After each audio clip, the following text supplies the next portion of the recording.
ఇప్పుడే జీ5 app download చేయండి. చూడండి మీ ఫేవరెట్ టీవీ షోస్ ఎప్పుడైనా ఎక్కడైనా. ఏమైందక్క? ఎందుకు అందరూ డల్ గా ఉన్నారు? నువ్వు కాలేజీకి వెళ్ళాక పోలీసులు వచ్చి మీ అమ్మని మీ నాన్నని తులసిని చివరిగా పసిపిల్లని కూడా పోలీస్ స్టేషన్ కి తీసుకువెళ్లారే. ఎందుకు? ఎందుకంటే వెడిచాను, ఖుషిని ఇంటికి తీసుకొచ్చిన పాపానికి ఇదంతా జరిగింది. మరి తులసి నువ్వు ఒక్కదానివే వచ్చావేంటి? అత్తయ్య మావయ్య అమ్మని నాన్నని లాకప్ లో పెట్టారు.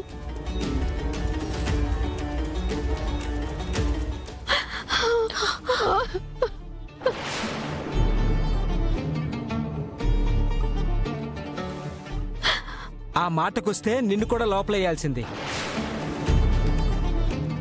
ఏం నోర్రానిది? తులసిని ఎందుకురా జైల్లో పెట్టడం? రేయ్, నువ్వు పక్కకెళ్ళు. ప్రతిదానికి బేబేమంటూ మా మధ్యలోనే ఉంటావు. అక్క, మరి ఖుషి ఏది?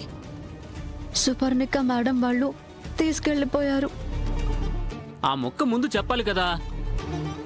ఆ పిల్ల వెళ్ళిపోతే గొడవే లేదు కదా. మరి అత్తయ్య మావయ్య పరిస్థితి ఏంటి? పాపడ్డు ఎలాగో తొలగిపోయింది కదా, ఇవాళ రేపో వచ్చేస్తారులే. లేదన్నయ్య, కేసు చాలా బలంగా పెట్టారు.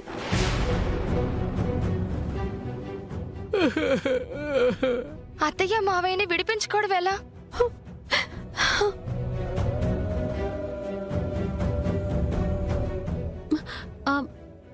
వదిన వాళ్ళ నాన్నగారిని అడిగితే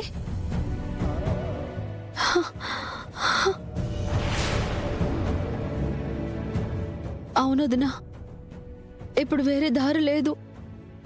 మొన్న మీ నాన్నగారు అన్నారు కదా, ఏదైనా ప్రాబ్లం ఉంటే చూస్తానన్నారు కదా. ప్లీజ్ వదినా.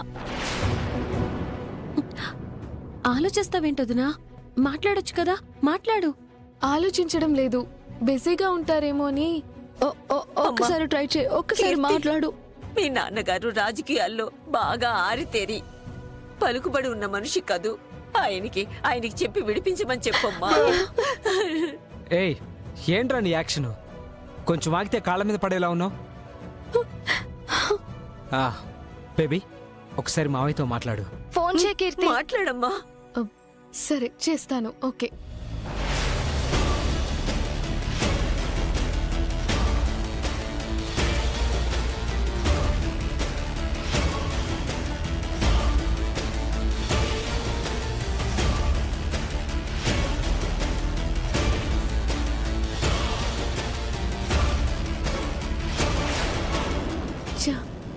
లిఫ్ట్ చేయట్లేదు.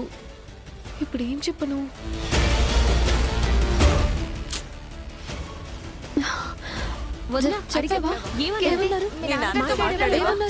విడిపిస్తామన్నారా?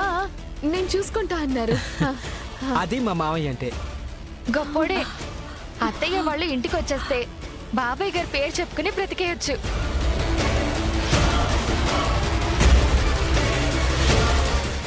జీ5 యాప్ డౌన్లోడ్ చేసి అన్ని ఎపిసోడ్స్ పూర్తి ఉచితంగా చూడండి.